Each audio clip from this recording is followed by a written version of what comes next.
SpaceX could be on the verge of the biggest IPO in history, but investors are watching more than the market debut. It's Elon Musk's next big bet to build a dominant force in artificial intelligence, not on Earth, but in space. Think data centers in orbit powering the next generation of AI. Al Root wrote this week's cover story on it, and he's here with us. Al, I am. You've actually been here all day. But anyway, I always thought of SpaceX as a rocket company, right? And then in recent months, I've seen it's a lot more than that. Yeah, no, it's a disruptive force in AI. No, it is much more than a rocket company. So the company founded in 2002, pioneering reusable rockets because Elon Musk thought it was stupid to throw away the rocket after just one use. And then what reusable rockets enabled was much lower cost to reach space. And that is sort of the secret sauce, because that enables applications. Their biggest application currently is Starlink, space-based broadband. They have more than 10 million subscribers. Subscribers in 2025 doubled, so very high growth. So now they're moving into AI. So yes, they are a rocket company, but they're just sort of using that cost advantage to create applications everywhere. And it's doing pretty well. Private equity investors who got in a year or so ago have seen monstrous returns. Yeah, just for a scale, right? A year ago, it was worth $350 billion. Not too bad. When it merged with XAI earlier this year, it was valued at $1.3 trillion. The IPO is probably going to come out at about $2 trillion. So we're up like 1.6, 1.7 trillion in a year. So it is unbelievable, the pace of change, and what really enabled that value was AI.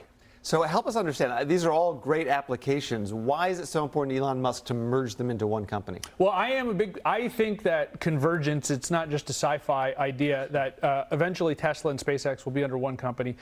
They're working together closely, they're building chips together. XAI and SpaceX are already together.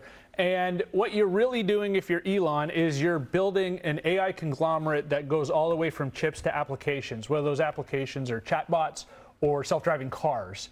And so there's some scale synergies, there's some cost synergies, and I just think that he views AI as sort of his AI arms race, and this is the way he sees to dominate. So it's gone up a ton, right? Yep. 350 billion to 1.3 trillion to maybe 2 trillion. It's almost 6 times. Mm-hmm. Should we be buying this stock when it IPOs?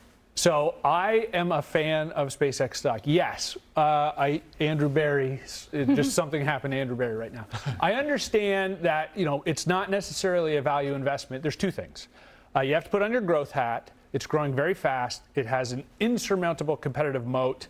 And I talked about the costs. It is 90% cheaper to send stuff into space on a Falcon 9 than it was the space shuttle. They have the fully reusable Starship coming. It got caught with the giant mechanical arms. That'll be 90% cheaper than Falcon 9.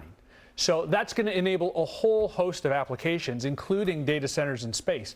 And when you put data centers in space and they're cost competitive and they have power benefits versus, the terrestrial data center providers, you're going to start comparing it to Amazon, Apple, Amazon, Meta, Microsoft, Alphabet, and those are trillion-dollar numbers. But what does this all mean for Tesla stock?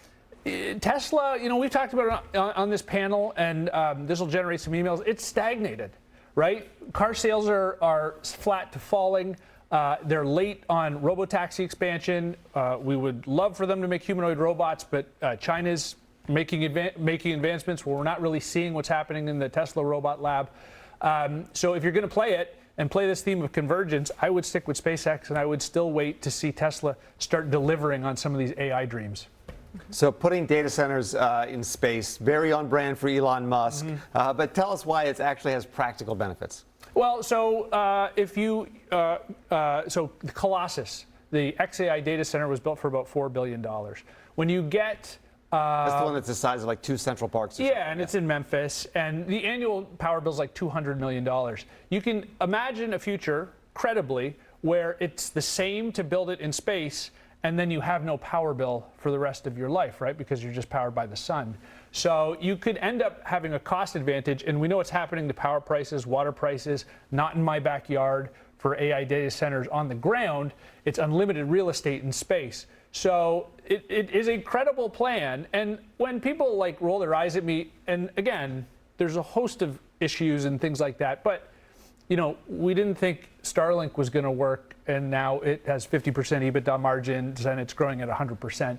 I wouldn't underestimate the potential for data centers in space. And as always, you don't have to listen to Elon. Google wants to do this, and NVIDIA just launched a space AI chip. Alrighty. So there's a lot of brouhaha, as they say, over Elon's $1 trillion proposed pay package.